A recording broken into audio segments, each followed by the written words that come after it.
नमस्कार, आप देख रहे हैं डीडी न्यूज। आपके साथ मैं हूं गौरव श्रीवास्तव। तो चलिए बुलेटिन की शुरुआत करते हैं और सबसे पहले नजर डालते हैं इस वक्त की हेडलाइंस पर। लोगों तक कानूनी सेवाओं की पहुंच होगी सुनिश्चित। प्रधानमंत्री ने किया कानूनी सहायता वितरण तंत्र सशक्तिकरण सम्मेलन का उद्घाटन। कहा, समयबद्ध तरीके से मिला न्याय ही सामाजिक न्याय।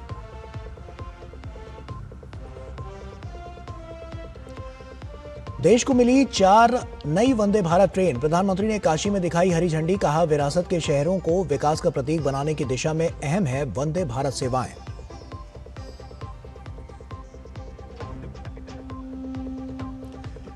प्रधानमंत्री मोदी उत्तराखंड गठन के रजत जयंती समारोह में होंगे शामिल। देहरादून में विकास से जुड़ी 8,140 करोड़ रुपए से अधिक की परियोजनाओं का करेंगे शुभारंभ और शिलान्यास।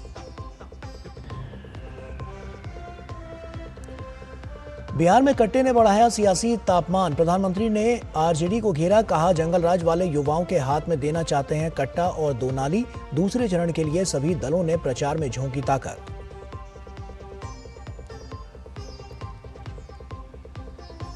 पश्चिम बंगाल में एसआईआर के तहत एनुमरेशन फॉर्म वितरित का काम शुरू। नियमों के अनुसार फॉर्म वितरित न करने पर 8 बीएलओ को कारण बताओ नोटिस।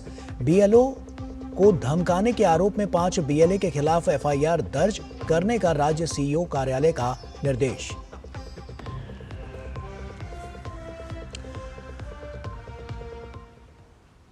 और आइए बुलेटिन की शुरुआत करते हैं इस वक्त की बड़ी और अहम खबर के साथ। आपको बता दें कि पश्चिम बंगाल में एसआईआर के तहत एनुमरेशन फॉर्म वितरण का काम शुरू हुआ है और उसमें 8 बीएलओ को राज्य सीईओ कार्यालय द्वारा कारण बताओ नोटिस जारी किया गया है। बीएलओ को धमकाने के आरोप में 5 बीएलए के खिलाफ एफआईआर दर्ज करने का निर्देश दिया गया है। बीएलओ पर आयोग के नियमों के अनुसार फॉर्म वितरित न करने का आरोप है। पिछले 5 दिनों से कई शिकायतें मिली। राज्य सीईओ कार्यालय ने शिकायत के लिए एक विशेष सेल का गठन भी किया है। बीएलओ और बीएलए के खिलाफ शिकायत हेल्पलाइन नंबर भी जारी किया गया है और इस पर शिकायत भी दर्ज कराई जा सकती है। तो आपको बता दें कि इस वक्त की बड़ी और अहम खबर, पश्चिम बंगाल में जिस तरह से एसआईआर का जो मुद्दा, उसमें एनुमरेशन फॉर्म वितरण का जो काम है वो शुरू किया गया, लेकिन 8 बीएलओ ऐसे हैं जिसमें राज्य सीईओ कार्यालय द्वारा कारण बताओ नोटिस उनके खिलाफ जारी किया गया है। बीएलओ को धमकाने के आरोप में 5 बीएलए के खिलाफ एफआईआर दर्ज करने का भी निर्देश है और लगातार इस तरह की अनियमितता जो है वो बर्दाश्त नहीं की जाएगी और इसी पर हम देख रहे हैं तमाम ताबड़तोड़ एक्शन लिए जा रहे हैं, जिसके लिए लगातार ये जो कार्रवाइयां हैं वो आगे बढ़ती हुई नजर आ रही हैं। बीएलओ पर आयोगों के नियमों के अनुसार फॉर्म वितरित न करने का गंभीर आरोप लगा है और पिछले 5 दिनों से लगातार जो शिकायतें मिली हैं उस पर लगातार ये एक्शन भी लिया जा रहा है, जिसमें 8 बीएलओ ऐसे हैं जिन्हें राज्य सीईओ कार्यालय द्वारा कारण बताओ नोटिस भी जारी किया गया है कि आखिर क्या व्यवस्थाएं इस तरह की नहीं रही कि जबकि एसआईआर के तहत एनुमरेशन फॉर्म जो वितरित था उसका काम शुरू हुआ है। सौरभ दत्ता हमारे सहयोगी हमारे साथ जुड़ चुके हैं। सौरभ का ही रुख करते हैं। सौरभ, सबसे पहले तो ये बताइए कि जिस तरह से अभी 8 बीएलओ पर ये जो कारण बताओ नोटिस जो जारी किया गया है, किस तरह से आगे की कार्रवाई की जा रही है? जी देखिए, दूसरे चरण में जैसे कि आप जानते हैं कि 3 यूनियन टेरिटोरीज और 9 स्टेट में एसआईआर चल रहा है, लेकिन बंगाल ऐसा पहला राज्य है जहां पे चुनाव आयोग को इतना सख्त कदम उठाना पड़ा, क्योंकि पिछले 5 दिनों से बहुत सारे वीडियोस वायरल हो रहे थे जहां पे कहीं पे दिखाया जा रहा था कि टीएमसी के जो रूलिंग पार्टी है बंगाल का टीएमसी, उनके जो बूथ अध्यक्ष है उनके घर के बाहर बीएलओ बैठे हुए हैं और हर जो गांववासी है वो आके बीएलओ से फॉर्म ले रहे हैं। कहीं पे टीएमसी के कैंप पे बीएलओ बैठ के ये काम कर रहे हैं, जबकि चुनाव आयोग का नियम है कि बीएलओ को हर घर जाना है, हर घर में जाके वोटर के हाथ में एनुमरेशन फॉर्म देना है, लेकिन ये हो नहीं रहा था। इसीलिए चुनाव आयोग ने जो 8 बीएलओ है उनको शोकॉज किया है और चुनाव आयोग का कहना है कि अगर बीएलओ अपने आप को संशोधित नहीं करते हैं तो फिर उनके खिलाफ डिपार्टमेंटल प्रोसीडिंग्स हो सकता है। उसके तहत उनका जो प्रमोशंस है वो रुकवा दिया जा सकता है, उनका जो सैलरी का जो इंक्रीमेंट है वो स्टॉप हो सकता है, यहाँ तक कि वो सस्पेंड भी हो सकते हैं। और अगर आरोप गंभीर हो, माना कि कहीं पे ऐसा हुआ कि उन्होंने वोटर को एनुमरेशन फॉर्म नहीं दिया, उसको डिस्ट्रॉय कर दिया, तो फिर उन बीएलओ के खिलाफ क्रिमिनल प्रोसीडिंग्स भी होगा। और ऐसे में सौरभ, ये जो बूथ लेवल एजेंट हैं, इनके खिलाफ भी 5 ऐसे बूथ लेवल एजेंट बताए जा रहे हैं जो बीएलओ को धमकाने के जिन पर आरोप हैं, क्या उनके खिलाफ भी किस तरह की कार्रवाई की जा रही है आगे की? जी देखिए, ये दूसरी छवि है जहां पे ये आरोप था कि बीएलओ जहां पे काम करना चाहते हैं, वो जो चुनाव आयोग के जो नियम है उसके चलते एनुमरेशन फॉर्म डिस्ट्रीब्यूट करना चाहते हैं। इन हालातों में, इन केसों में बीएलएस जो है, जो ज्यादातर रूलिंग पार्टी के बीएलएस हैं, वो बीएलओ के ऊपर दबाव डाल रहे थे, उनको डराया जा रहा था, उनको धमकाया जा रहा था, किसको किसको एनुमरेशन फॉर्म देना है, ये वो वहां पे रूल जारी कर रहे थे। तो इसके चलते ऐसे 5 केसों में बीएलएस के खिलाफ एफआईआर दर्ज किया है चुनाव आयोग ने।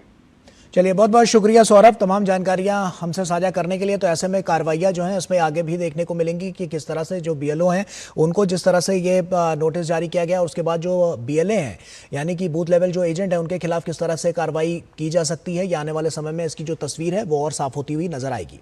आगे बढ़ते हैं और अगली खबर का रुख करते हैं। प्रधानमंत्री नरेंद्र मोदी ने भारत रत्न और वरिष्ठ भाजपा नेता लालकृष्ण आडवाणी से उनके आवास पर मुलाकात की। आडवाणी के 98वें जन्मदिन पर प्रधानमंत्री मोदी ने उन्हें शुभकामनाएं दी। मुलाकात के दौरान प्रधानमंत्री मोदी ने आडवाणी के सेहत संबंधी जानकारी ली और उनके अच्छे स्वास्थ्य की कामना भी की। इससे पहले प्रधानमंत्री मोदी ने सोशल मीडिया प्लेटफॉर्म एक्स पर पोस्ट करते हुए लिखा कि लाल कृष्ण आडवाणी को उनके जन्मदिन पर हार्दिक शुभकामनाएं। एक महान दूरदर्शिता और बुद्धिमत्ता से संपन्न राजनेता, आडवाणी का जीवन भारत की प्रगति को सुदृढ़ करने के लिए समर्पित रहा है। उन्होंने सदैव निस्वार्थ कर्तव्य और दृढ़ सिद्धांतों की भावना को अपनाया है। उनके योगदान ने भारत के लोकतांत्रिक और सांस्कृतिक परिदृश्य पर अमिट छाप छोड़ी है। ईश्वर उन्हें उत्तम स्वास्थ्य और दीर्घायु प्रदान करे।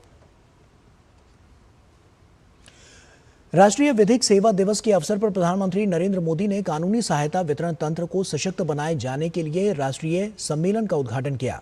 ये 20वां राष्ट्रीय सम्मेलन है। 2 दिवसीय ये सम्मेलन सुप्रीम कोर्ट परिसर में आयोजित किया जा रहा है।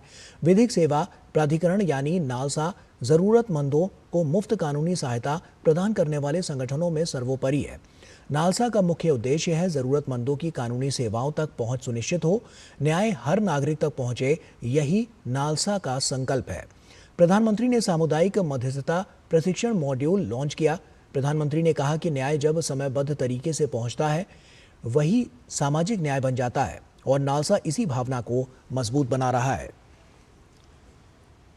जैसा मैंने पहले भी कहा है, ईज ऑफ डूइंग बिजनेस और ईज ऑफ लिविंग तभी संभव है जब ईज ऑफ जस्टिस भी सुनिश्चित हो।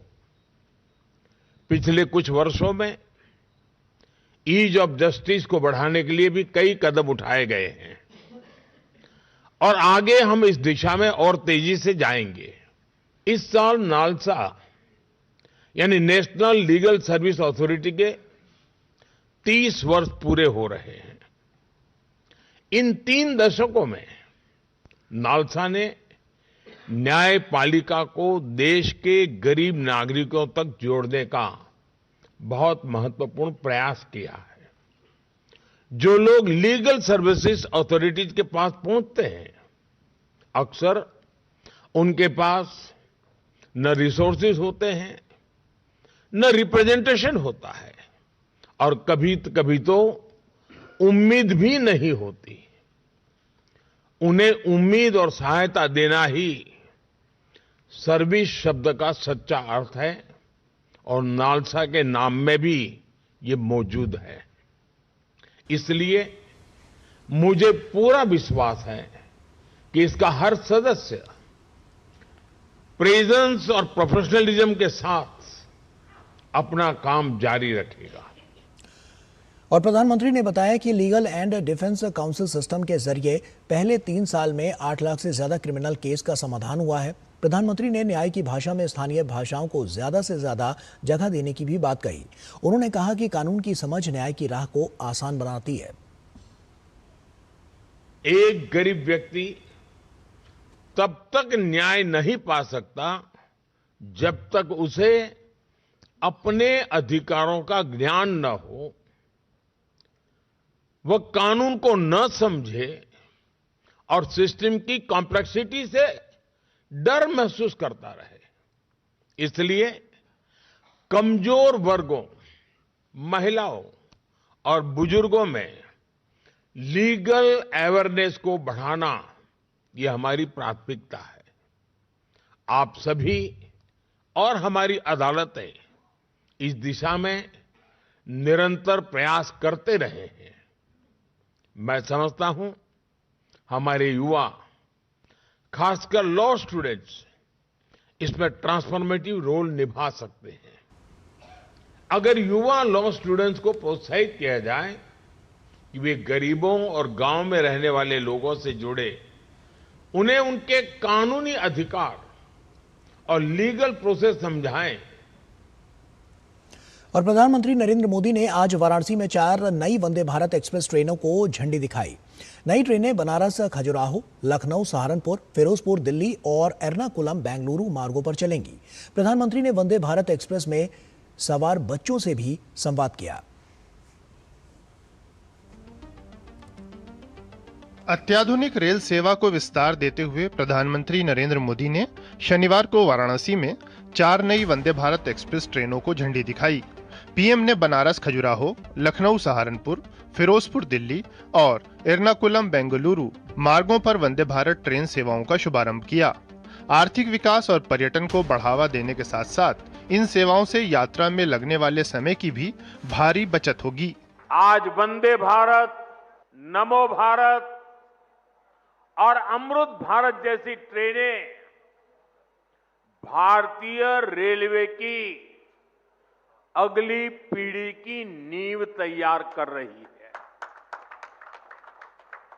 ये भारतीय रेलवे को ट्रांसफॉर्म करने का एक पूरा अभियान है।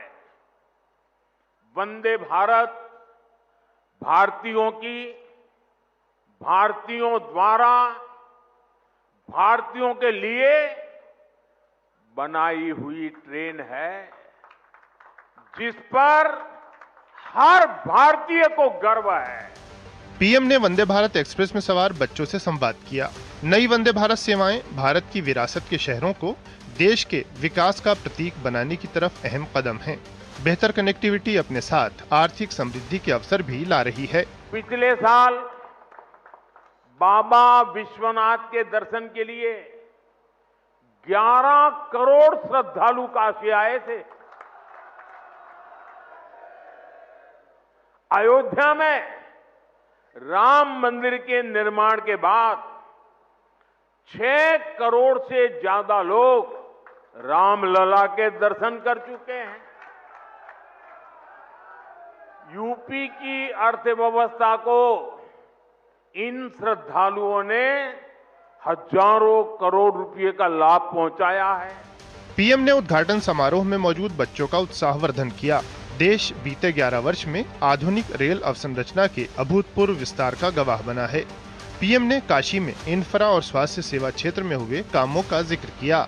आज काशी में अच्छे अस्पताल, अच्छी सड़कें, गैस पाइपलाइन से लेकर इंटरनेट कनेक्टिविटी की व्यवस्थाएं लगातार विस्तार भी हो रहा है, विकास भी हो रहा है और क्वालिटेटिव इंप्रूवमेंट भी हो रहा है।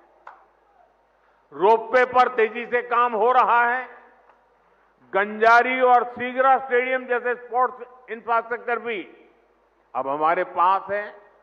हमारा प्रयास है कि बनारस आना, बनारस में रहना और बनारस की सुविधाओं को जीना सबके लिए एक खास अनुभव बने। पीएम का अभिनंदन उनके संसदीय क्षेत्र की जनता ने दिल खोलकर किया। पीएम के स्वागत के लिए सड़कों पर भारी जनसमूह उमड़ा। पीएम ने सभी का हाथ हिलाकर अभिवादन किया और इस प्रेम के लिए आभार जताया।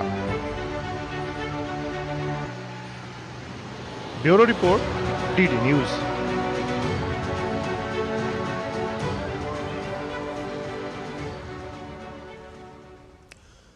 और वाराणसी पहुंचे केंद्रीय रेल मंत्री अश्विनी वैष्णव ने बरेका यानी बनारस रेल इंजन कारखाना का निरीक्षण किया। साथ ही इंजनों के निर्माण और महत्वपूर्ण तकनीकी सुधारों पर अधिकारियों के साथ विस्तृत चर्चा भी की और वाराणसी स्टेशन पर चल रहे विकास कार्यों का भी जायजा लिया। रेल मंत्री अश्विनी वैष्णव ने वाराणसी स्थित बनारस रेल इंजन कारखाना का निरीक्षण किया। उन्होंने इंजन निर्माण प्रक्रियाओं की समीक्षा की और अधिकारियों व महिला कर्मचारियों से बातचीत की। मंत्री ने भूमिगत सुविधाओं और इंजन की गुणवत्ता सुधार से जुड़े कार्यों का जायजा लिया। मीडिया से बातचीत में उन्होंने बताया कि उच्च गुणवत्ता वाले इंजनों के निर्माण और महत्वपूर्ण तकनीकी सुधारों पर अधिकारियों के साथ विस्तृत चर्चा हुई। BLW के कर्मचारियों के साथ बात की और किस तरह से उनका काम है, किस तरह से यहाँ पे लोकोमोटिव मैन्युफैक्चरिंग में और क्या इम्प्रूवमेंट किया जा सकता है, वो सब सुझाव लिए। और जो इंस्पेक्टिंग कैडर है उनको क्लियर इंस्ट्रक्शन दिए गए कि जो भी लो क्वालिटी का मटेरियल आता है उसको स्ट्रिक्टली रिजेक्ट करें। इसके अलावा केंद्रीय रेल मंत्री अश्विनी वैष्णव ने आज काशी रेलवे स्टेशन पर चल रहे करोड़ों रुपए की विकास योजनाओं का भी निरीक्षण किया। साथ ही वाराणसी स्टेशन पर चल रहे विकास कार्यों का भी जायजा लिया। उन्होंने अधिकारियों से विकास योजनाओं के बारे में विस्तार से चर्चा की। वाराणसी शहर में किस तरह से रेलवे की कैपेसिटी बढ़े। आज करीब 150 गाड़ियां वाराणसी शहर के विभिन्न स्टेशन पे आती हैं। कैसे इसको 400-500 की तरफ बढ़ाया जाए जिससे कि आगामी वर्षों में ज्यादा से ज्यादा गाड़ियां चला सके। कैसे हम कैपेसिटी बढ़ाएं, इस पे पूरी विस्तृत चर्चा हुई। फील्ड में जाके बनारस स्टेशन, काशी स्टेशन और वाराणसी कैंट स्टेशन, इन तीनों स्टेशंस का एक मास्टर प्लान बनके एक लॉन्ग टर्म डेवलपमेंट के हिसाब से पूरी तैयारी करेंगे।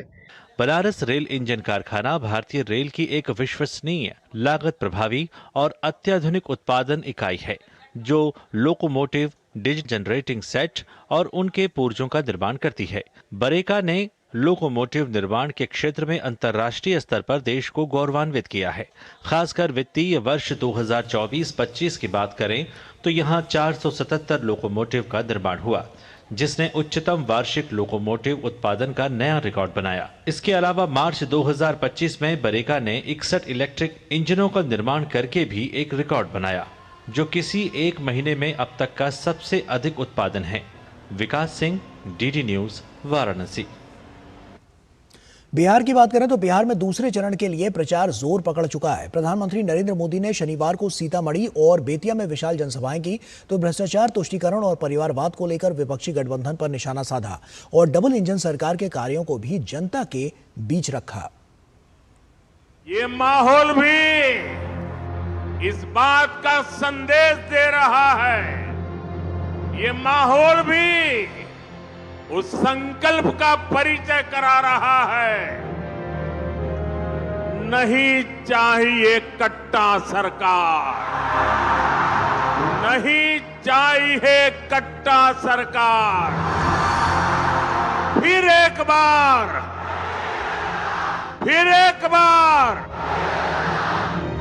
बिहार विधानसभा चुनाव के दूसरे चरण का प्रचार अभियान अंतिम चरण में है। प्रधानमंत्री नरेंद्र मोदी ने शनिवार को सीतामढ़ी और बेतिया में विशाल जनसभाएं की।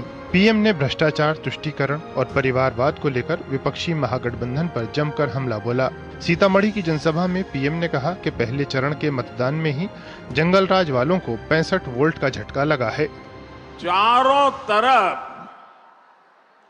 ये चर्चा है कि बिहार के नौजवानों ने विकास को चुना है,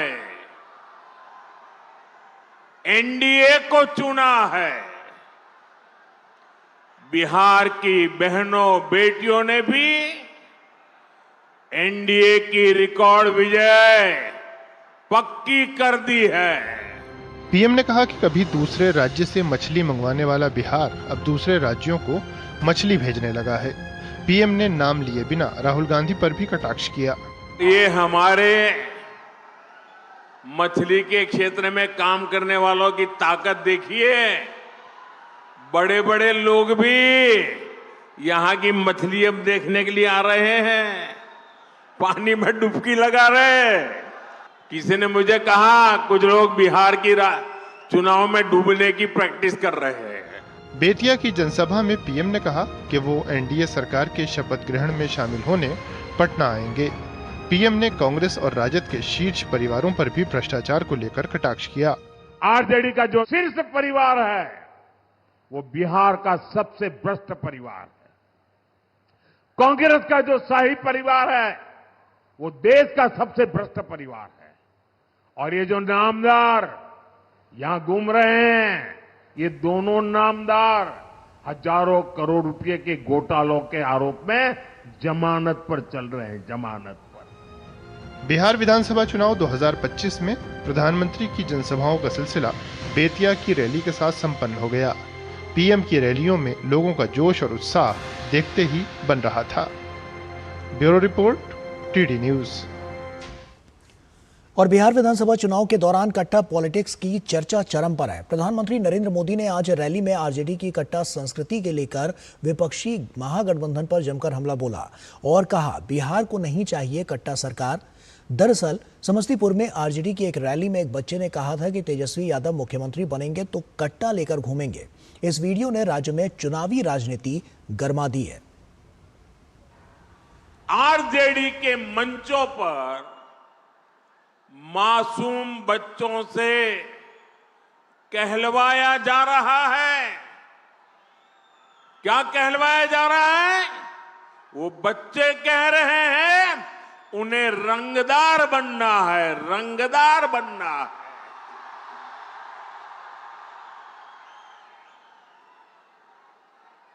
आप मुझे बताइए, बिहार का बच्चा रंगदार बनना चाहिए या डॉक्टर बनना चाहिए? बिहार के सीतामढ़ी और बेतिया में प्रधानमंत्री ने विपक्ष को जंगल राज को लेकर जमकर घेरा।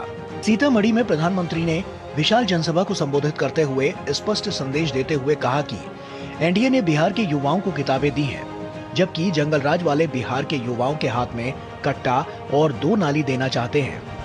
वहीं बेतिया में पीएम ने आरजेडी पर रंगदारी की सोच फैलाने का भी आरोप लगाया।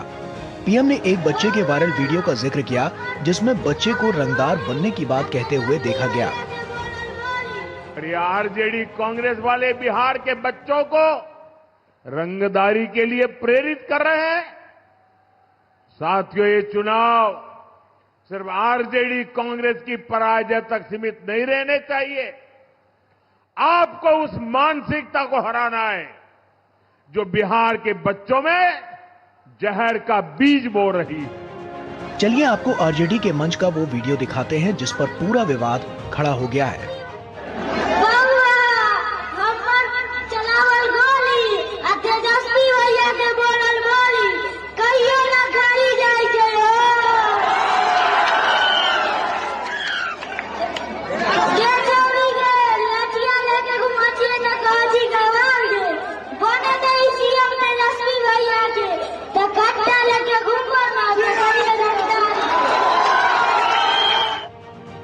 बात करें आम जनता की तो उसका कहना है कि महागठबंधन की चुनावी रैलियों में लगातार कट्टा, गोली और रंगदारी के जिक्र ने जंगल राज की यादें ताजा कर दी हैं।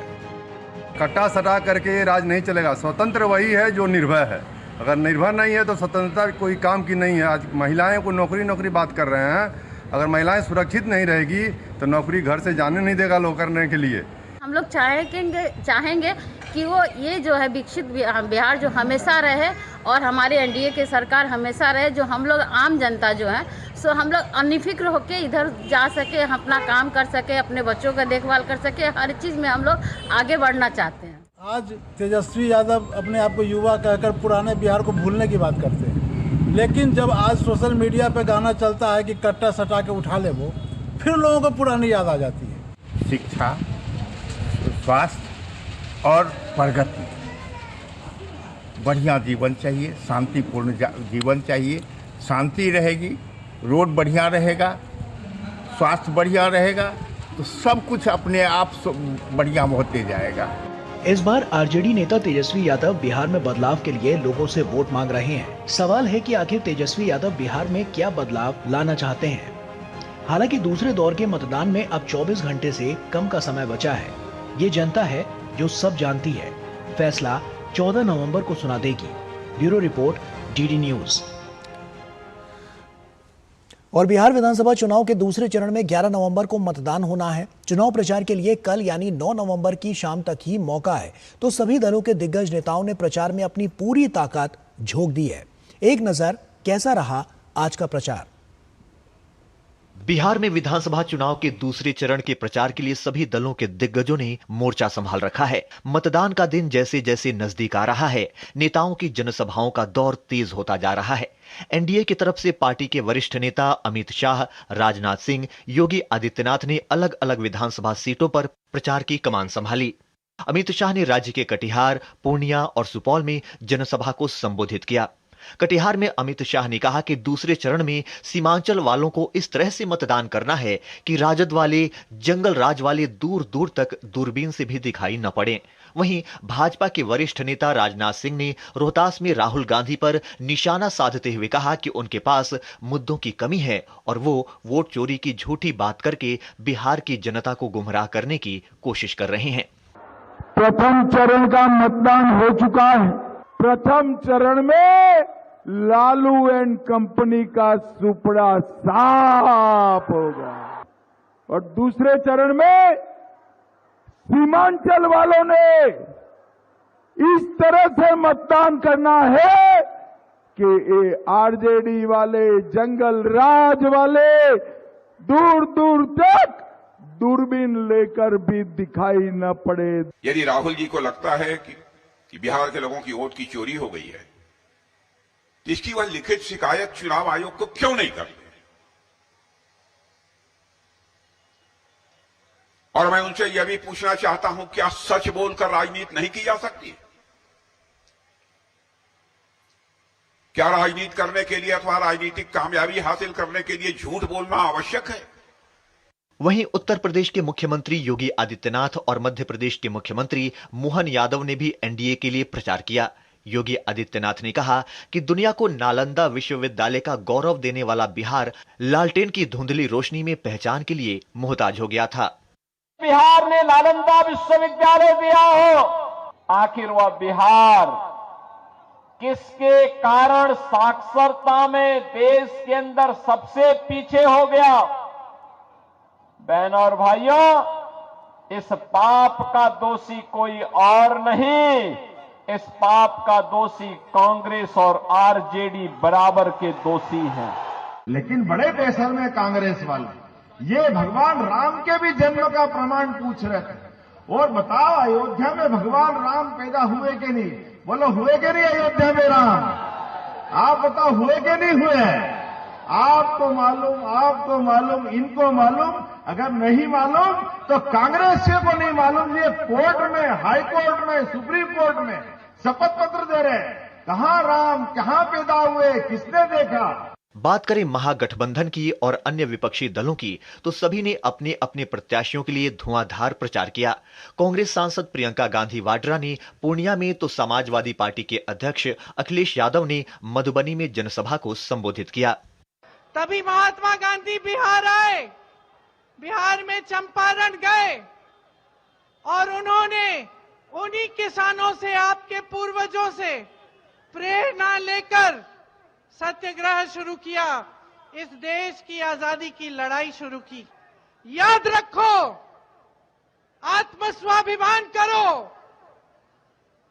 गर्व करो अपनी जमीन पर और बोलो कि मैं बिहारी हूं। नई सोच के साथ, सकारात्मक सोच के साथ, बिहार के विकास के साथ, और हम लोग सब मिलकर के अपने अनुभव का साथ देंगे, जिससे बिहार को नए तरीके से नया बिहार बनाने का काम करें, जहां पर रोजगार हो, नौकरी हो और हमारे जो पिछड़े दलित समाज के लोगों उनका सम्मान हो, किसान खुशहाल हो।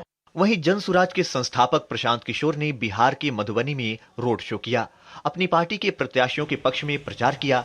बिहार में 11 नवंबर को दूसरे चरण का मतदान होना है, जिसमें 18 जिलों की 122 सीटों पर वोट डाले जाएंगे। पहले चरण में हुए बम्पर मतदान के बाद उम्मीद की जा रही है कि दूसरे चरण में भी बिहार की जनता लोकतंत्र के पर्व में बढ़ चढ़कर हिस्सा लेगी। Bureau report, DD news. और बिहार में एनडीए और महागठबंधन के बीच सियासी घमासान अपने चरम पर है। डीडी न्यूज से खास बातचीत में भाजपा के राष्ट्रीय अध्यक्ष जेपी नड्डा ने बिहार में एनडीए की जीत का दावा किया है।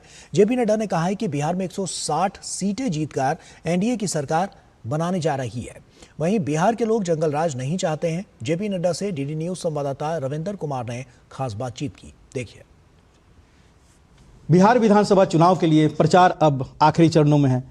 बिहार में एनडीए की क्या संभावनाएं हैं और क्या नतीजे 2020 से बेहतर होंगे, जैसा कि बीजेपी के तमाम बड़े नेता दावा कर रहे हैं। इसी मुद्दे पर बात करते हैं बीजेपी के राष्ट्रीय अध्यक्ष जेपी नड्डा जी से। सर, 2020 में भी आप सत्ता में आए थे, 2025 के चुनाव में आप लोग लगे हुए, क्या अंतर है उस समय और इस समय कि आप इतनी कॉन्फिडेंस है कि एक बार फिर सत्ता पर हम काबिज होंगे?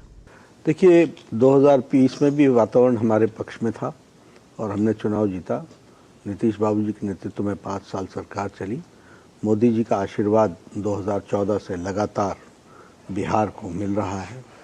आज जो बातें 2020 में विकास के क्रम शुरू हुए थे, उस क्रम में आज विकास की जो यात्रा है वह पटरी पर आकर के तीव्र गति से चलने लगी है।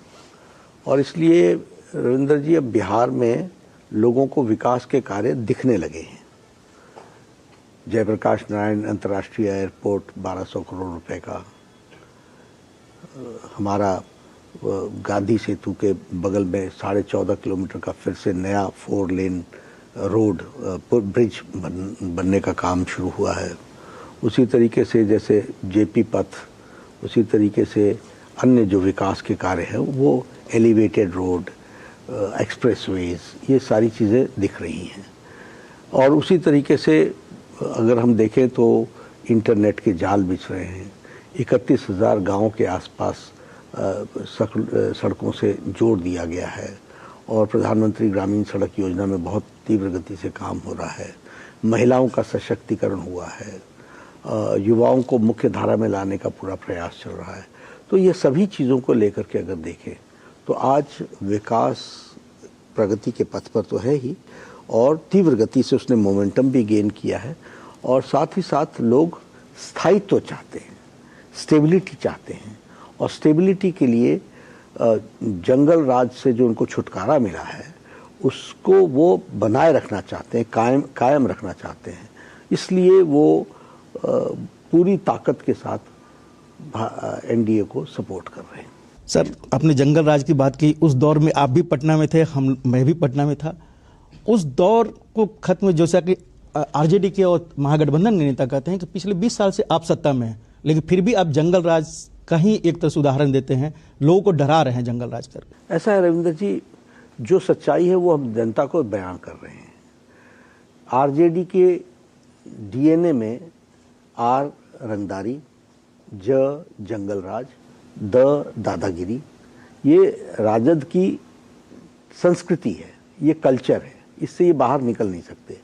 अभी सत्ता में आए नहीं हैं, गाने शुरू हो गए, दुनलिया घुमाएंगे, कट्टा चलाएंगे, गाने शुरू हो गए। एक छोटा अबोध बालक, उसको मंच पर खड़ा करके उससे बुलवाते हैं कि तेजस्वी का शासन आएगा तो हम सब कट्टा लेकर के घूमेंगे, और मंच के लोग हंस रहे हैं, मुस्कुरा रहे हैं, स्वीकृति दे रहे हैं।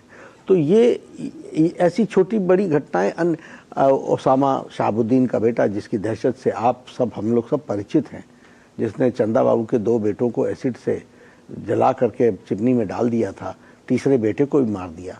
पुलिस को कहना पड़ा कि चंदा बाबू आप सिवान छोड़ दीजिए, नहीं तो आपकी खुद को जान को खतरा है। पुलिस ऐसी लाचार दिख रही थी। उसके बेटा ओसामा, उसको आपने टिकट दिया है। रीतलाल यादव को आपने टिकट दिया है, जो भागलपुर जेल से चुनाव लड़ रहा है। तो ये क्या बताता है? ये बताता है कि आपके में रंगदारी, दादागिरी, जंगल राज के आपकी पार्टी का डीएनए है।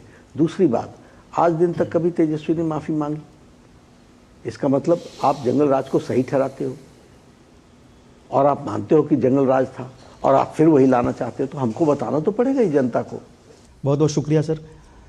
Ravindra Kumar, DD news, Delhi. और बिहार विधानसभा चुनाव के दूसरे चरण में सीतामढ़ी जिला चर्चा में है। माता सीता की जन्मस्थली पुनौरा धाम यहीं पर स्थित है। पिछले चुनाव में एनडीए ने यहां की कुल 8 सीटों में से 6 सीट हासिल की थी, जबकि महागठबंधन को महज 2 सीटों से संतोष करना पड़ा था।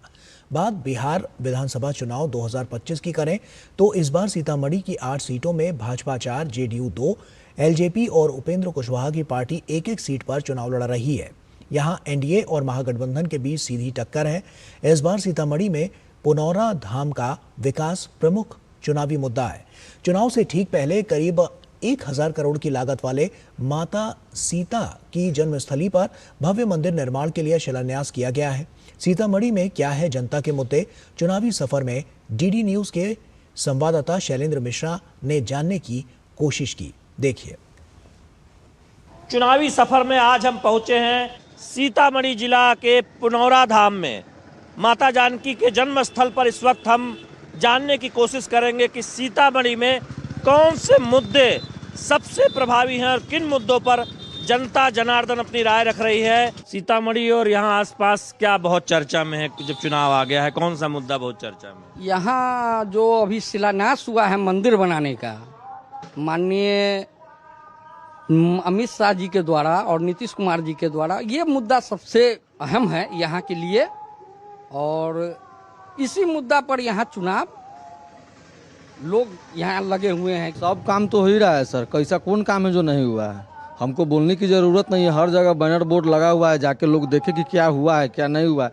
अब बोलने की नीतीश जी के राज में बोलने की कोई संभावना नहीं है। सीतामढ़ी में विकास का मुद्दा है, जो सरकार विकास करे हम उसके साथ है। नीतीश कुमार ऐसा विकास कोई नहीं किया। आप जिस जगह पर भी खड़े हैं, आज से 20 साल पहले अभी जो जगह है रास्ता ऐसा था क्या?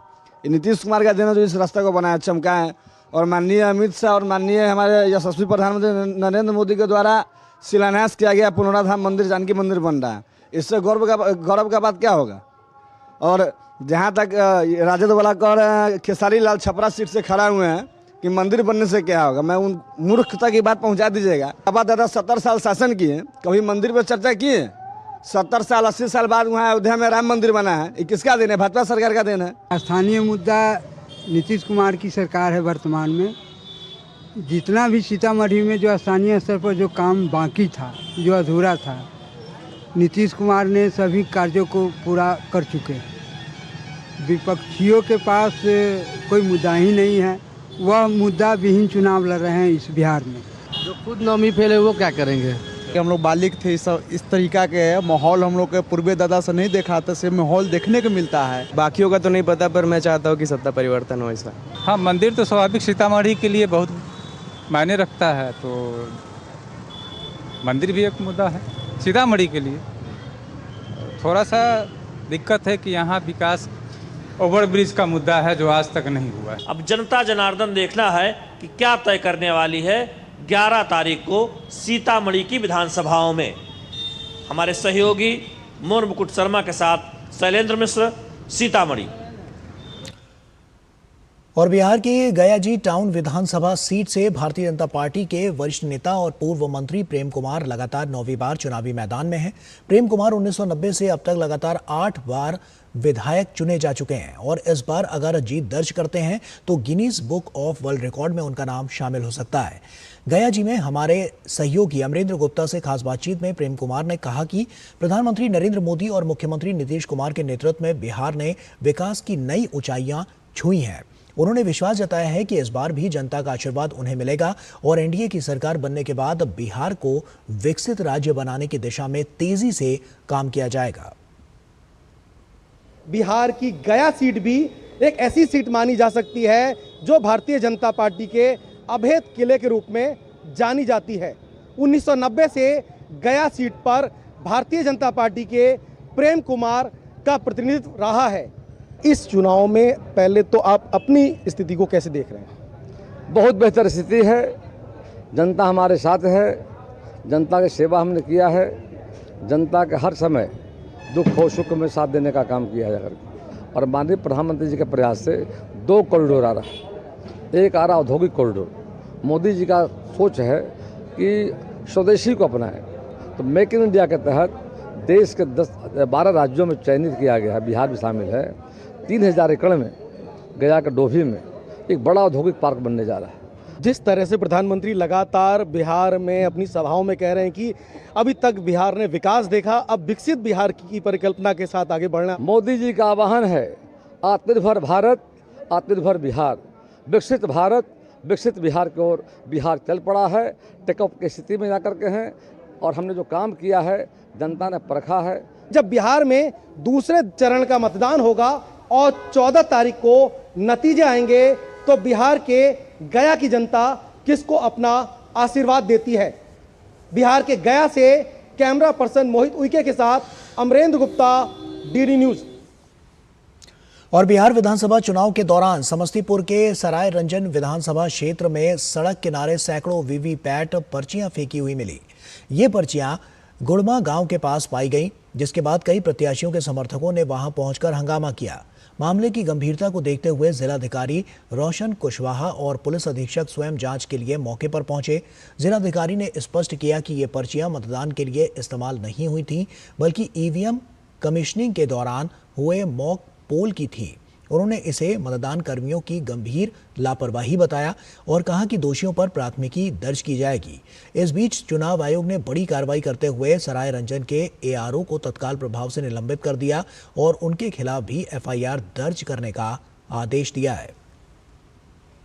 वीवीपैट की कुछ पर्चियां सराय रंजन विधानसभा क्षेत्र में सूचना मिली थी कि वहां पर पाई गई। कमीशनिंग सेंटर जो डिस्पैच सेंटर है उसके पास ये पाया गया है, जहां पर देखा गया कि बहुत सारी श्रेडेड जो पर्चियां थी उनके बीच में कुछ अनश्रेडेड पर्चियां भी पाई गई हैं, जिसको कि प्रशासन ने उसको कन्फिस्केट करके सीजर कर लिया है। इसमें जो सभी जिन्होंने भी लापरवाही की है उनके खिलाफ प्राथमिकी दर्ज की जा रही है और ये जांच में हो जाएगा, स्पष्ट हो जाएगा कि ये किस समय की पर्चियां हैं।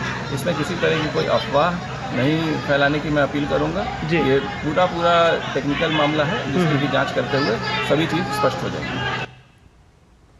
और वैशाली के हाजीपुर स्थित स्ट्रांग रूम में विभिन्न विधानसभाओं के सीसीटीवी कैमरों को बंद करने संबंधित मामले में वैशाली प्रशासन ने प्रेस विज्ञप्ति जारी की है। प्रशासन ने गहन जांच के बाद आरजेडी के एक्स हैंडल द्वारा जारी इस वीडियो को तथ्यहीन और भ्रामक बताया है। प्रशासन ने अपनी प्रेस विज्ञप्ति में ये साफ किया है कि वज्रग्रह की सुरक्षा के लिए सीसीटीवी फुटेज की फीड को 2 अलग अलग जगहों पर डिस्प्ले किया गया था। पहला नियंत्रण कक्ष में और दूसरा राजनीतिक दलों के प्रतिनिधियों के अवलोकन के लिए बने स्थल पर।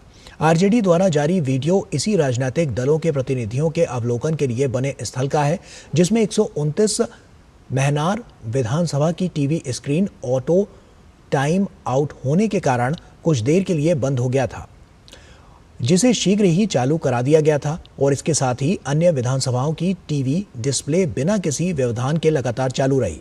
जबकि पिकअप गाड़ी के स्ट्रांग रूम में प्रवेश करने और निकलने के संदर्भ में जांच में पाया गया कि मध्य रात्रि में वज्रग्रह सुरक्षा में लगे सुरक्षा कर्मियों के सामान लेकर पिकअप गाड़ी ने कॉलेज परिसर में प्रवेश किया था, जो 15 मिनट के अंदर ही कॉलेज परिसर से बाहर निकल गई थी। प्रधानमंत्री नरेंद्र मोदी रविवार को देहरादून में उत्तराखंड राज्य गठन के रजत जयंती समारोह में शामिल होंगे। प्रधानमंत्री राज्य के विकास से जुड़ी परियोजनाओं का शुभारंभ और शिलान्यास करेंगे। उत्तराखंड का गठन 25 वर्ष पहले 9 नवंबर 2000 को हुआ था। प्रधानमंत्री नरेंद्र मोदी रविवार को उत्तराखंड राज्य गठन के रजत जयंती समारोह में शामिल होंगे। पीएम देहरादून में स्मारक डाक टिकट जारी करेंगे। साथ ही राज्य विकास से जुड़ी 8,140 करोड़ रुपए से अधिक की परियोजनाओं का शुभारंभ और शिलान्यास करेंगे। 2 लाख करोड़ से भी ज्यादा की योजनाएं यहाँ धरातल पर गतिमान है। अटल जी के प्रधानमंत्री रहते हुए राज्य बना और मोदी जी ने उसको आगे बढ़ाया। ये राज्य हमारा यहाँ के उत्तराखंड के आंदोलनकारियों, बलिदानियों और यहाँ की जनता मातृशक्ति के संघर्षों के परिणाम राज्य की स्थापना हुई। उन सब का एक उत्सव कर रहे हैं और उससे आगे जो 25 साल आने वाले हैं उन सालों की एक रूपरेखा भी बना रहे हैं। पीएम जिन परियोजनाओं का उपहार देंगे वो जलापूर्ति, विद्युत, सौर ऊर्जा और खेल ढांचे से जुड़ी हैं। पीएम कई अन्य क्षेत्रों से जुड़ी परियोजनाओं का भी शुभारंभ और शिलान्यास करेंगे। महत्वपूर्ण प्रोजेक्ट्स हैं worth hundreds of crores across the departments, उनका शिलान्यास और लोकार्पण भी प्रस्तावित है। इसके अतिरिक्त भी और भी कई सारे हमारे इवेंट्स हैं जो लाइंड अप हैं, तो उम्मीद है कि इससे हमारे स्टेट को, आमजन को बहुत long term impact, long term benefit होगा। प्रधानमंत्री देहरादून से पीएम फसल बीमा योजना के तहत 28,000 से अधिक किसानों को भी सहायता राशि जारी करेंगे। उत्तराखंड स्थापना के 25 साल पूरे होने पर राज्य अपनी रजत जयंती समारोह मना रहा है, जिसमें देवभूमि उत्तराखंड प्रधानमंत्री नरेंद्र मोदी का आगमन हो रहा है। यह कार्यक्रम न सिर्फ राज्य की संस्कृति को संजोएगा, बल्कि राज्य को सतत विकास के मॉडल बनाने में भी मददगार साबित होगा। कैमरा पर्सन विकास और सहयोगी भास्कर के साथ मैं उर्मिलेश भट्ट, डीडी न्यूज, देहरादून। और केंद्र शासित प्रदेश दमन में स्थानीय निकाय, जिला पंचायत और नगर पालिका के चुनाव संपन्न हो गए हैं। जहां दमन में भारतीय जनता पार्टी को पूर्ण बहुमत मिला है, वहीं नगर पालिका के 3 में से 2 वार्डों पर भाजपा को जीत मिली है। जिला पंचायत की 6 में से 5 सीटों पर और सरपंच पद के लिए 7 में से 6 पर भाजपा ने जीत दर्ज की है। दमन जिला पंचायत में कुल 16 सीट है, जिसमें 10 सीट पर पहले ही भाजपा प्रत्याशी निर्विरोध चुनाव जीत चुके थे। वहीं नगर पालिका में भी 15 वार्ड में से 12 वार्ड में भाजपा के उम्मीदवारों ने निर्विरोध जीत दर्ज की। अब नगर पालिका और पंचायत में कुल 16 सीट के लिए चुनाव कराया गया, जिसमें 13 सीटों पर भाजपा को जीत हासिल हुई है। भाजपा प्रदेश अध्यक्ष महेश अगरिया ने इस जीत का श्रेय पार्टी कार्यकर्ताओं और भाजपा द्वारा किए गए विकास कार्यों को दिया है। ये एक बहुत बड़ी जीत है। इस जीत का श्रेय मैं हमारे भारतीय जनता पार्टी के कार्यकर्ता को देना चाहता हूँ। मैं इस जीत का अगर सबसे बड़ा हमारा कोई हम बता सकते लोगों तो विकास की जीत हुई हमारे माननीय प्रधानमंत्री जी द्वारा, हमारे संगठन के राष्ट्रीय हमारे अध्यक्ष जी द्वारा जो हमें दायित्व दिया था, उसका हमें आज फल मिला है। हमारे माननीय प्रशासक श्री प्रफुल्ल भाई पटेल जी द्वारा जो यहाँ पे विकास हुआ है, उस विकास कि आज लोगों ने वोट दे के मोहर लगाई है कि जो 2024 में लोग गुमराह हुए थे, 2025 में फिर से एक बार लोगों ने भारतीय जनता पार्टी पे ही विश्वास किया है। और प्रधानमंत्री नरेंद्र मोदी ने दादर और नगर हवेली, दमन और दीव में हुए चुनावों में भाजपा को मिले अभूतपूर्व समर्थन पर वहां के लोगों का आभार प्रकट किया है। प्रधानमंत्री मोदी ने अपने सोशल मीडिया प्लेटफॉर्म एक्स पर लिखा कि दादरा और नगर हवेली, दमन और दीव के मेरे भाइयों और बहनों का आभार, जिन्होंने पूरे केंद्र शासित प्रदेश में सरपंच, जिला पंचायत और पार्षद चुनाव में भाजपा को अभूतपूर्व समर्थन दिया। ये हमारी पार्टी के विकास एजेंडे के साथ केंद्र शासित प्रदेश के मजबूत जुड़ाव को दर्शाता है। मैं जमीनी स्तर पर अपने मेहनती कार्यकर्ताओं के प्रयासों की सराहना करता हूँ। भाजपा के राष्ट्रीय अध्यक्ष जेपी नड्डा ने दादरा और नगर हवेली, दमन और दीव में हुए सरपंच, जिला पंचायत और पार्षद चुनाव में भाजपा की शानदार जीत के बाद जनता का आभार जताया। उन्होंने सोशल मीडिया प्लेटफॉर्म एक्स पर पोस्ट किया, मैं दादरा एवं नगर हवेली, दमन एवं दीव की जनता को सरपंच, जिला पंचायत और पार्षद चुनाव में भाजपा पर भरोसा जताने के लिए धन्यवाद देता हूं।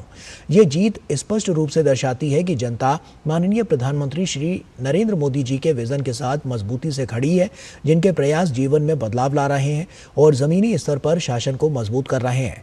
मैं इस सफलता को सुनिश्चित करने में दादरा एवं नगर हवेली, दमन और दीव के प्रत्येक भाजपा कार्यकर्ताओं के अथक प्रयासों के लिए बधाई देता हूं। कर्नाटक में गन्ना मूल्य बढ़ोतरी को लेकर मुख्यमंत्री सिद्धरामैया के केंद्र को दोषी ठहराने वाले बयान पर केंद्रीय मंत्री प्रहलाद जोशी ने कड़ी प्रतिक्रिया दी है। केंद्रीय मंत्री ने कहा है कि कर्नाटक सरकार के कुप्रबंधन के कारण समस्याएं पैदा हुई हैं। उन्होंने कहा कि किसान सड़कों पर थे क्योंकि उनका बकाया भुगतान नहीं किया गया था। यूपीए कार्यकाल के दौरान एफआरपी का भुगतान कभी भी समय पर नहीं किया गया। प्रहलाद जोशी ने कहा कि हम पहले किसानों को भुगतान करेंगे, उसके बाद उपभोक्ताओं को और आखिर में मिल मालिकों को भुगतान किया जाएगा। Whatever the problems have been created, it is created mismanagement of the government of Karnataka. So what was the situation before 2014? Let Mr. Siddaramaiah understand. किसान सड़क में आते थे, कारण क्या था? जो ड्यूज था मिलर से वो नहीं मिलता था। क्यों नहीं मिलता था?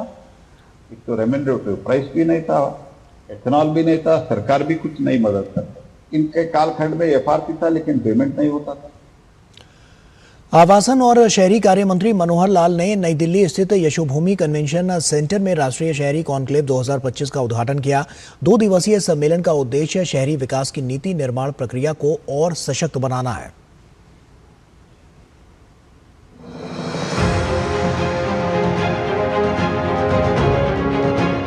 दिल्ली स्थित यशोभूमि कन्वेंशन सेंटर। आवासन और शहरी कार्य मंत्री मनोहर लाल ने राष्ट्रीय शहरी कॉन्क्लेव 2025 का शुभारंभ किया। केंद्रीय मंत्री ने अमृत गान का विमोचन किया। शून्य डंप साइट उपचार त्वरक कार्यक्रम ड्रैप और SBM NIUA ज्ञान प्रबंधन इकाई का शुभारंभ किया। मंत्रालय की विभिन्न योजनाओं से जुड़ी प्रदर्शनी का भी उद्घाटन किया। उन्होंने हुडको के यूविन पोर्टल की शुरुआत भी की। CPWD और सेंटिफ नॉर्वे के बीच समझौता ज्ञापन का आदान प्रदान हुआ। सम्मेलन को संबोधित करते हुए केंद्रीय मंत्री ने कहा कि 2 अक्टूबर 2026 तक भलसवा डंप साइट को साफ कर दिया जाएगा। जैसा दिल्ली में हम देखते हैं 3 बड़े डंप साइट्स, जिसमें भलसवा है, गाजीपुर है और ओखला है। तो ऐसे डंप साइट्स को रेमिडिएट करने के लिए एक नई योजना बनाई गई है, जिसमें अभी हमने 3000 करोड़ रुपया ग्रांट जो है हमने सैंक्शन कर दी है। दिल्ली की जो भलसवा साइट है वो अडॉप्ट की है और उसमें उस समय 45 लाख मीट्रिक टन ये जो कूड़ा है वो इकट्ठा है, जिसके अंदर अच्छी गति से वहाँ रेमिडिएट होना शुरू हो गया है। इस 1.25 महीने में 5 लाख मीट्रिक टन उसमें कम हुआ है, आज लगभग 40 लाख मीट्रिक टन है। और इसी गति से अगर हम बढ़ते रहेंगे तो आने वाले 2 अक्टूबर 2026 तक वो साइट एकदम क्लियर होगी। 2 दिवसीय राष्ट्रीय शहरी कॉन्क्लेव 2025 में शहरी विकास, स्वच्छता, स्मार्ट सिटी मिशन, आवास, जल निकासी, नगर नियोजन, हरित नगरीकरण और सस्टेनेबल अर्बन ग्रोथ जैसे प्रमुख विषयों पर विस्तार से चर्चा होगी, जिसमें सामूहिक रूप से विकसित भारत शहरी भविष्य का खाका तैयार करने के उद्देश्य से देश भर के राज्य सरकारों के शहरी विकास मंत्री, वरिष्ठ अधिकारी, नगर निकायों के प्रतिनिधि और विशेषज्ञ सम्मिलित हुए हैं।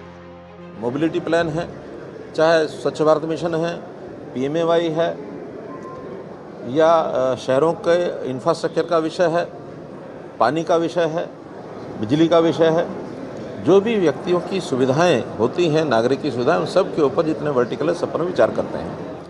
इस बार की थीम सतत शहरी विकास और शासन रखा गया है। यह कॉन्क्लेव राज्यों के बीच अनुभवों के आदान प्रदान और शहरी विकास की नीति निर्माण प्रक्रिया को और सशक्त बनाने का एक महत्वपूर्ण अवसर है। Chandrashekhar, DD news. और राष्ट्रपति द्रौपदी मुर्मू अंगोला की यात्रा पर हैं। इस दौरान राष्ट्रपति अंगोला में रह रहे भारतीयों से भी वो मुलाकात करेंगी। और राष्ट्रपति की इस यात्रा पर DD न्यूज के संवाददाता आकाश पोपली ने बात की है अंगोला के इंडियन कम्युनिटी एसोसिएशन के अध्यक्ष नीलेश V मेहता से। देखिए। राष्ट्रपति द्रौपदी मुर्मू इस समय अंगोला की यात्रा पर हैं और यात्रा के दौरान अंगोला में रह रहे भारतीयों से भी वो मिलेंगी। और इस अवसर पर हमारे साथ मौजूद हैं अंगोला में इंडियन कम्युनिटी के प्रेसिडेंट और जाने माने व्यवसायी नीलेश मेहता जी। सर, इस टूर को आप कितना महत्वपूर्ण समझते हैं और ये कितना महत्वपूर्ण है अंगोला में रह रहे भारतीयों के लिए? ये बहुत ही महत्वपूर्ण और बहुत ही गौरवमय समय है पूरी भारतीय कम्युनिटी के लिए, पूरा भारतीय समुदाय जो अंगोला में है उसके लिए और पूरे भारत के लिए भी। ऐसा पहली बार हो रहा है कि भारत के राष्ट्रपति 40 साल के हमारे जो बायलैटरल रिलेशंस है उसमें पहली बार अंगोला में आ रहे हैं, यात्रा कर रहे हैं। व्यवसाय के क्षेत्र में अगर बात की जाए तो भारतीय प्रेसिडेंट जो राष्ट्रपति जी आ रही हैं, आप इनसे क्या संभावनाएं, क्या नए द्वार खुल सकते हैं व्यापार के? व्यापार की बहुत ही अच्छी यहाँ पर अपॉर्चुनिटी है, ख़ास करके यहाँ पर माइनिंग सेक्टर में, ड्रिलिंग सेक्टर में, जैसे ऑयल सेक्टर, क्रूड सेक्टर हो गया, पेट्रोलियम सेक्टर में, एनर्जी लेवल में, सोलर एनर्जी में, मेडिकल सेक्टर में, इवन सर्विस सेक्टर लाइक जैसे हमारा एजुकेशन और टेक्निकल से IT सेक्टर जो है उसमें बहुत ही यहाँ पर अपॉर्चुनिटी है। अगर हम लोग एज अ इंडिया जो हमारी जो एक्चुअल स्ट्रेंथ है उसके ऊपर काम करके हम सपोर्ट कर सकते हैं। तो जैसे आज बड़े बड़े देशों में हमारे इंडियन बहुत सारा काम कर रहे हैं, यहाँ पे भी हम ये काम कर सकते हैं। प्रेसिडेंट के टूर से भारतीय समुदाय में कितना उत्साह और कितनी मन में खुशी है सर? वो खुशी को एक्चुअली हम बयान नहीं कर सकते हैं। वो इतनी खुशी है कि हम लोग उनको रिसीव करने के लिए और उन्हें देखने के लिए पूरा भारतीय समुदाय जो यहाँ पे 10 से 11,000 लोग 12,000 लोग हैं वो सब उत्सुक है उनको मिलने के लिए। तो जैसे ही यहाँ पर हमारे राष्ट्रपति जी आएंगे तो वो भी देखेंगे कि यहाँ का उत्साह, यहाँ के जो व्यवसायी है उनका उत्साह पूरा है और वो भी उनकी राह देख रहे हैं। सर ने कीमती समय अपना दिया, वो उसके लिए बहुत बहुत धन्यवाद। मैं कैमरामैन सुमित धीमान के साथ आकाश पोपली, डीडी न्यूज़, अंगोला। और राष्ट्रपति द्रौपदी मुर्मू अंगोला गणराज्य की यात्रा पर पहुंच गई हैं। हवाई अड्डे पर अंगोला के विदेश मंत्री ने राष्ट्रपति मुर्मू का स्वागत किया।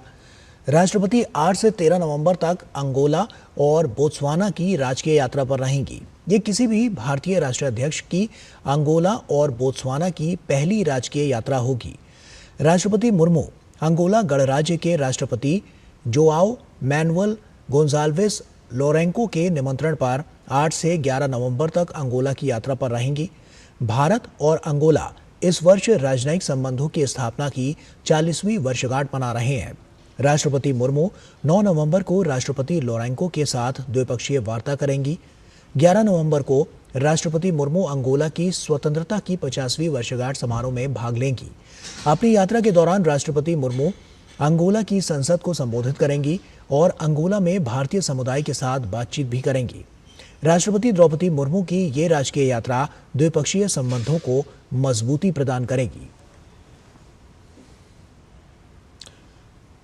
तो काफ़ी महत्वपूर्ण ये पूरी यात्रा है और ऐसे में 8 से 13 नवंबर तक 6 दिवसीय ये यात्रा अंगोला और बोत्सवाना की यात्रा पर राष्ट्रपति द्रौपदी मुर्मू रहेंगी। भव्य स्वागत उनका यहाँ पर किया गया और इसी के साथ तमाम ऐसे महत्वपूर्ण पहलू हैं जिनको दोनों जो देश हैं उनके पारंपरिक जो रिश्ते हैं उनको और ज़्यादा प्रगाढ़ बनाते हुए नजर आएंगे। साफ तौर पर देखें तो अंगोला के राष्ट्रपति जोआओ मैनुअल गोंजाल्वेस लोरेंको के निमंत्रण पर अंगोला राष्ट्रपति द्रौपदी मुर्मू पहुंच चुकी हैं। भारत और अंगोला इस वर्ष राजनयिक संबंधों की स्थापना की 40वीं वर्षगांठ मना रहे हैं जो अपने आप में बहुत महत्वपूर्ण है और ये जो नीतिगत संबंध हैं आगे भी आने वाले समय में भविष्य में हम देखेंगे कि इनसे जो नीतियां और रणनीतियां बनती हुई नज़र आ रही हैं वो आने वाले समय में दोनों देशों के जो रिश्ते हैं उसको और ज़्यादा मजबूत करती हुई नज़र आएगी।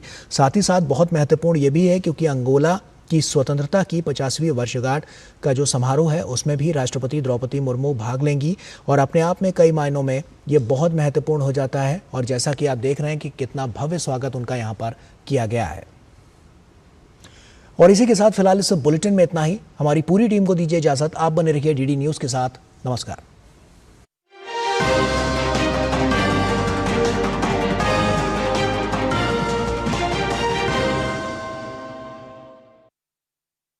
जब आप हो जल्दी में और जाननी हो